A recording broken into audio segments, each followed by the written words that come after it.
징역 15년, 벌금 10억의 구형을 받은 대북송금의 피의자 이화영의 재판이 3일 앞으로 다가왔습니다.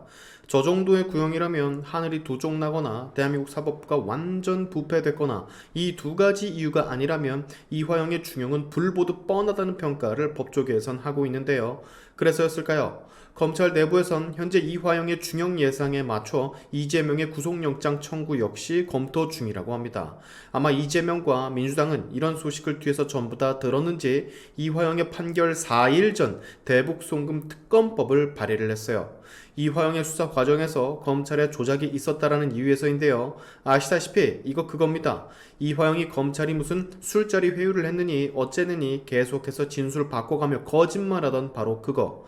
이재명으로선 이 말도 안 되는 이화영의 거짓말이라도 붙들고 선동해야 되는 상황이기 때문에 애들 장난하듯 거짓인 걸 뻔히 알면서도 특검쇼를 시전하는 건데요. 이것 때문에 어제 이원석 검찰총장의 분노의 인터뷰가 있기도 했었죠. 대북송금 특검법은 겁박이자 사법 방해와도 같다고. 해당 인터뷰 영상의 하이라이트만 잠시 같이 보고 가실까요? 오늘 민주당에서 판결 선고를 단 나흘 앞둔 이화영 경기도 부지사의 불법 대북송금 사건에 대해서 특별검사가 검찰을 상대로 수사하는 내용의 특검법안을 발의했습니다. 이화영 부지사는 2억 5천만 원이 넘는 불법 뇌물, 또 3억 3천만 원이 넘는 불법 정치자금을 수수했고 800만 달러, 그러니까 100억 원이나 되는 돈을 북한으로 불법 송금한 혐의, 거기에 더해서 증거인멸을 교사한 혐의로 재판을 받고 있습니다. 1년 8개월 전에 기소를 했고 1년 8개월 동안 재판을 받고 3차례 법원에서 구속영장이 발부되고 그리고 단 나흘 뒤에 판결 선고를 앞두고 있습니다. 이화영 부지사의 판결 재판 말미에는 심지어 이화영 부지사의 변호인이 이화영의 유죄는 이재명 대표의 유죄를 강력히 추정한다는 그런 주장까지 한 바 있습니다. 이러한 상황에서 수사 대상자인 이화영 부지사와 민주당 측에서 특검법안을 발의해서 검찰을 상대로 수사한다고 하는 것은 그 뜻과 목적과 의도가 어떠한 것인지 국민 여러분들께서 아실 수 있으리라고 봅니다. 검찰은 이러한 특검은 검찰에 대한 겁박이자 사법부에 대한 압력이라고, 그래서 이러한 특검은 사법방해 특검이라고 판단하고 있습니다. 특검 사유로 내세우고 있는 이화영 부지사에 대한 회유, 또 전관 변호사에 의한 회유는 이미 검찰에서 객관적인 자료를 통해서 그러한 술자리 회유가 없었다는 점을 명확히 밝혔고, 민주당에서도 그 이후에 이에 대한 어떠한 반박도 제시하지 못하고 있는 상황입니다. 법치주의 국가라고 하면 상상할 수 없는 형태의 수사 대상자가 검찰을 수사하는 이러한 법치주의를 무너뜨리고 형사사법제도를 공격하고 위협하는 형태의 특검이 발의된 것에 대해서 대단히 유감스럽게 생각을 합니다. 이러한 특검법 발의는 입법권을 남용한 것이고 법치주의의 근간을 허무는 것입니다. 공당에서 다시 한번 이러한 특검법 발의에 대해서 생각해 보시고 입법권을 남용하는 일이 없어야 한다, 그런 의견을 말씀드리겠습니다.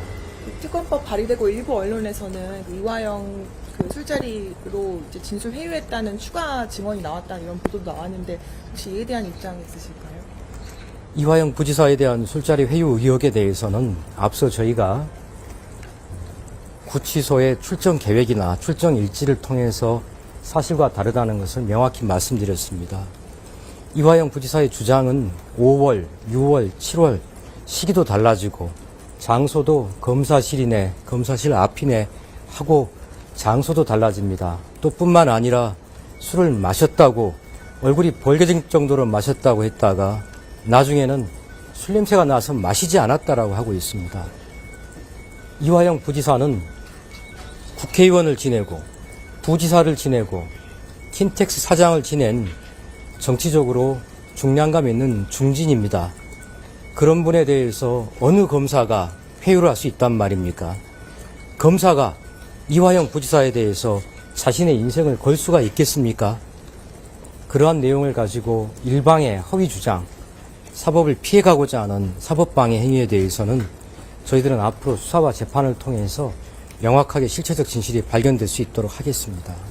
자, 이재명과 민주당이 대북송금 특검법을 이화영 판결 나흘 전에 이렇게 발의한 이유는 검찰과 재판부를 최대한 압박을 하렴과 동시에 지금까지 있었던 이화영의 모든 수사를 우리는 무력화시킬 수 있다라는 제스처를 취한 것으로 보여집니다. 다시 생각을 해봐도요, 민주당과 지금은 전혀 상관없는 이화영을 이렇게까지 살리려고 한다는 거, 100억이나 되는 돈을 북한에 송금을 하고 수억 원의 불법 뇌물, 정치자금 수수한 사람을, 그리고 그 사람이 그랬다라는 걸 증언하는 수많은 증인들이 있음에도 불구하고 아직까지 이재명 패거리들이 저런다라는 건, 이건 즉 대북송금이 이재명 스스로 느끼기에도 가장 최악의 사법 리스크라고 느끼고 있기 때문이에요.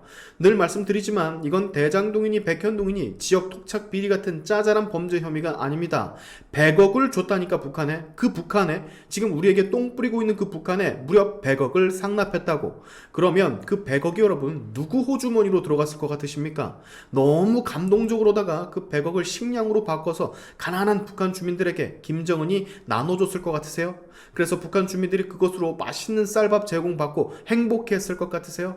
아니, 그 100억은 북한 노동당 수뇌부, 김정은의 호주머니, 그리고 북한의 끊임없는 무기 개발, 핵무기 개발로 들어갔을 확률이 너무너무 큽니다. 즉, 이 말은 다시 말하면 우리 국민들의 생명을 볼모로 핵놀이를 하고 있는 북한에게 핵을 추가로 손에 쥐어주는 역할을 얘네들이 지금 했을 수도 있다라는 얘기예요. 이게 얼마나 엄청난 범죄입니까? 근데 그 사실이 다 드러나도 이화영은 오히려 이 사건을 수사하는 검찰에게 모든 죄를 뒤집어 씌우는, 나는 잘못이 없는데 검찰이 모든 증거와 사건 자료를 조작해 나를 회유하려고 했다고 포커싱을 일부러 딴 곳으로 잡고 국민들을 농락하고 있는 거예요. 그리고 바깥에서는 이런 이화영의 범죄 행각을 최선을 다해서 이재명과 패거리들이 막고 있는 거고. 왜 막겠어요? 이거 이화영 유죄 뜨면 이재명은 진짜 좆됩니다. 검찰 내부에서 이재명 구속영장 청구 준비를 하고 있다라는 게 농담이 아니라는 거예요. 자, 만약에 말이죠. 정말로 만약에 절대 그런 일이 생겨선 안 되지만 진짜 행여나 이화영에 대한 처벌, 중형이 선고되지 않는다면 이젠 더 이상 대한민국 사법부가 제 기능을 하지 못한다라는 거, 부패할 대로 부패한 집단이라는 거를 증명하는 꼴이 되는 겁니다. 북한에 적국에 100억을 갖다 바친 대역 죄인을 놓아주고 솜방망이 처벌을 한다면 이 세상 대한민국에서 생기는 정치범죄, 경제범죄, 토착비리 이런 모든 것들 전부 다 용납이 된다라는 말과도 같은 거예요. 또한 이제는 돌이킬 수 없을 정도로 대한민국이 좌경화가 되어서 삼권 분립 자체를 뒤흔드는 시뻘건 나라인 것이 증명되는 셈이겠죠. 모두 주목해 주십시오. 대한민국의 법치가 살아있느냐 아니면 이미 죽었느냐 3일 뒤 이화영 대북송금 판결에서 우리는 두 눈으로 확인할 수 있을 겁니다. 오늘의 시아인투프 여기까지 하겠습니다. 여러분의 영상 공유는 세상을 밝히는 힘이 되니까 꼭 공유 부탁드리면서 지금까지 제 영상이 좋으셨다면 구독과 좋아요 그리고 알림 설정까지 꼭 한 번씩 눌러주시면 감사하겠습니다. 다음에 봅시다.